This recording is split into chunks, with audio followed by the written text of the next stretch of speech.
Hey folks, Matt Easton here, Scholar Gladiatore. So you might think, what is that weird thing he's wearing? So it's the upper piece of my cuirass from the mid 15th century harness that I purchased just before Christmas. So I have new armour. I will be doing more armour videos in due course. I haven't done so far because one very important element to armour working well is the arming doublet. In other words, the jacket that you wear underneath the armour, because the armour literally attaches to that. The leg armour, the shoulders, the arm harness. The breastplate, the cuirass, is actually not dependent on the arming doublet really. So I can throw the breastplate, the upper part of the breastplate on. I can put the lower part, which is the placard and the fold with the tassets on, over any kind of clothes at all. As you can see, I'm just wearing a normal jumper, or sweater as Americans would call it. So I've just put the upper breastplate on here, but this does give me the opportunity to talk about breastplates. Now, something over my years of being obsessed with armour and looking at historical armour in museums, and also having lots of friends who have armour, reenactors I know who use armour on a regular basis, jousters and such like. One of the things I've noticed is how important, especially, and I think a lot of HEMA people don't actually know this, how important the actual fit and form of the upper breastplate, in other words what I'm wearing here, is to you being able to do any of the things which you would either want to do or expect to do or have trained to do. So a lot of HEMA people, for example, I think, in HEMA we focus on what some people would call Blossfechten. In KDF they call it Blossfechten.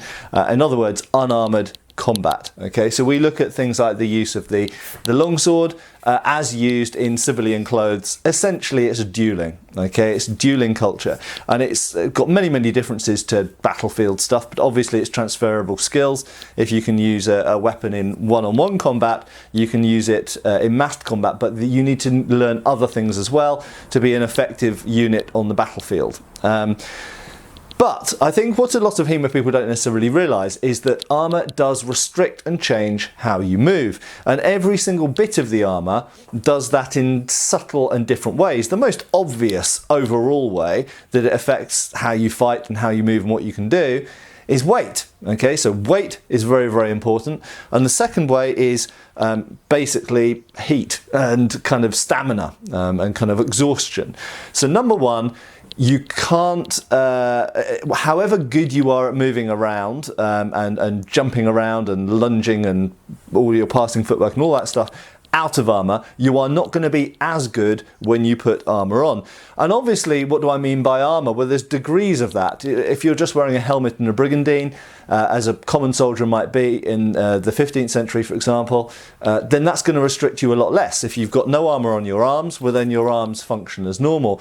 Although just wearing a brigandine on your body does change a little bit how you move. Certainly wearing a helmet changes things to do with obviously your vision, your general awareness, your hearing, but also it makes you pretty much invulnerable to blows on the head from certainly swords anyway, if not pole arms.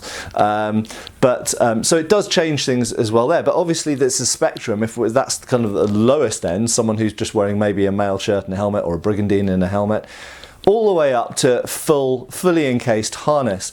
And I think a lot of people in HEMA who do longsword, for example, like knights in armour. They like to see pictures of knights in armour, and they perhaps even like to think about themselves as doing knight in armour type fighting. But it has to be said that what people do with longswords out of armour is pretty damn different to what you're able to do in armour, and indeed what you would want to do in armour, what's effective.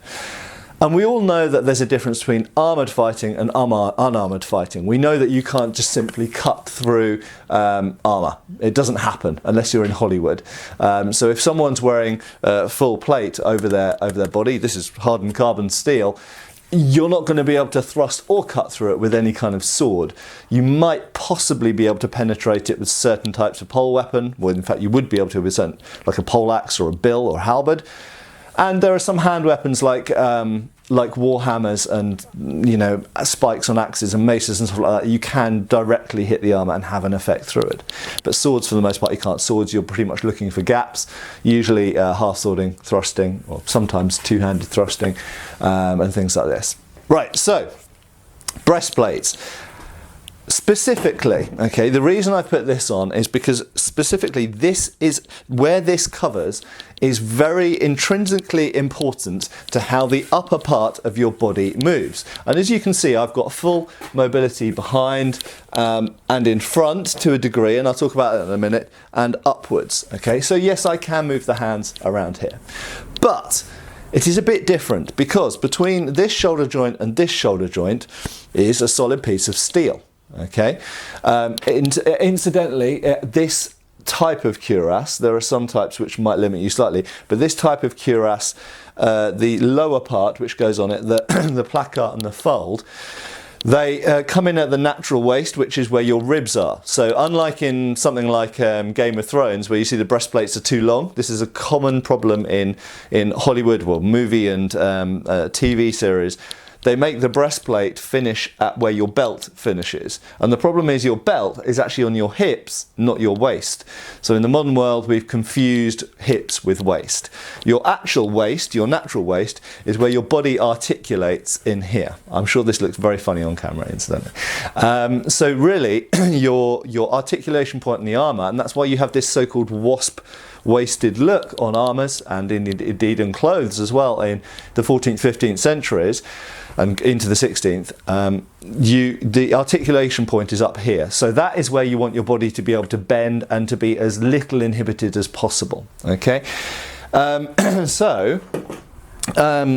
don't have any problems bending, and yes, you can move the arms all around, but you do have this piece of steel in front here. So in literal terms, that does mean that whilst I can move my arm across here, I can't move it flat against my body because there's a breastplate in the way. And these will interfere at a certain point. They will interfere with the motion of your arms. Okay?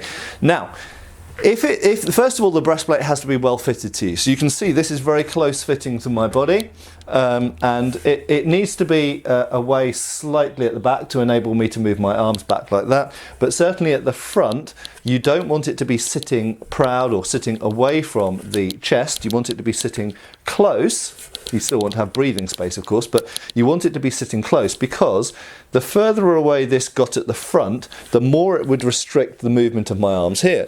So I can cross my arms like that. If the breastplate was too far away from my body, I wouldn't be able to get my arms across here. Why is that important? Well, quite simply using weapons. Armour is great at protecting you, but you could put yourself in a steel box and sit there in the middle of the battlefield going, I'm safe from all those arrows, but you can't do anything. You need to be a functional fighting unit as well. And it must be said that armour isn't always about maximum protection.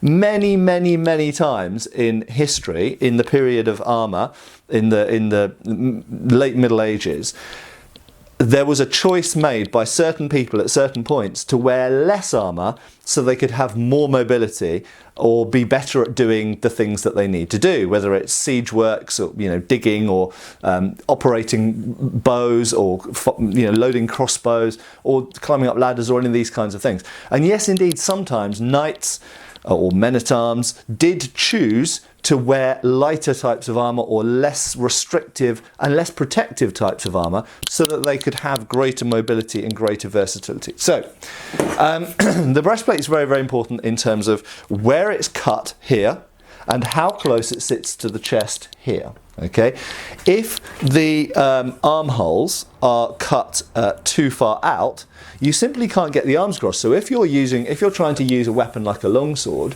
you can't. You'd have your elbow sticking out like this, and you can't properly use it because you can't get your arms forward. Even with this breastplate, which is pretty well fitted to me, I can't get my arms closer together than that. So indeed, there comes a point at which you have to introduce more turning of the body, and this is exactly what we see in the treatises anyway, but you have to introduce more turning of the body because there are certain motions you can't complete without doing so. If we grab something longer, so if I just grab this spear for a minute, it becomes slightly less of an issue because the hands are further apart. So the further apart the hands are on a two-handed weapon, the less of a problem it is because my elbows don't have to come close together. So indeed, with something like a poleaxe or a partisan or winged spear like this, or a bill or halberd or whatever, it's less of an issue, but there is a trade-off. So this distance between this armhole and this armhole, obviously the wider it is, the more it protects you, but the more it inhibits movement.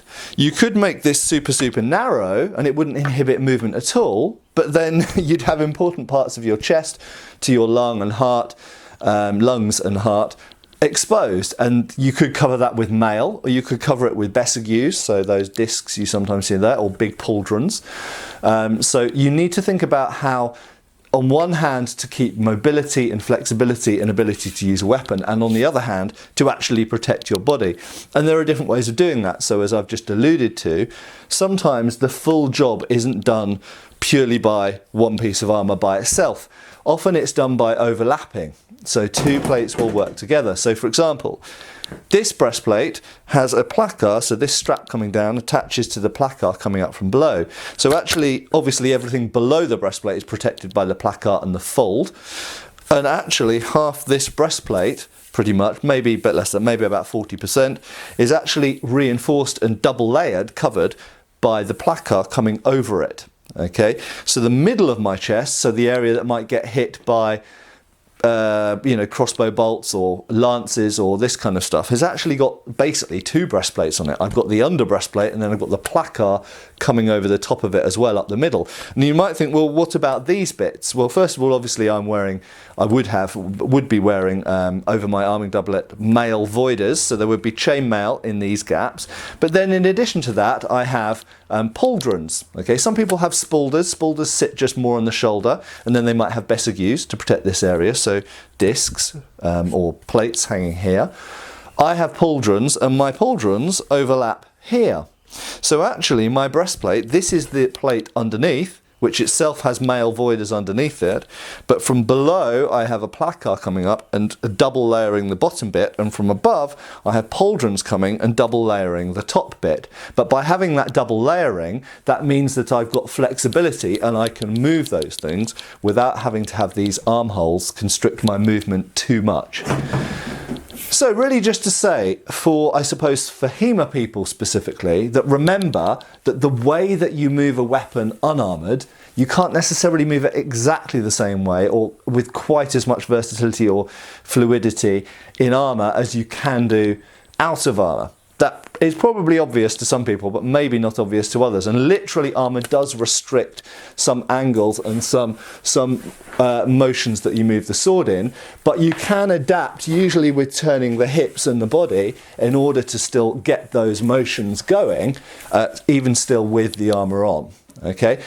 Also, some armours are more flexible than others, and usually it's a trade-off. So usually the more all-encompassing and protective the armour is, the more, obviously the heavier it is, but also the more restrictive it is. Not always, but that's usually the case.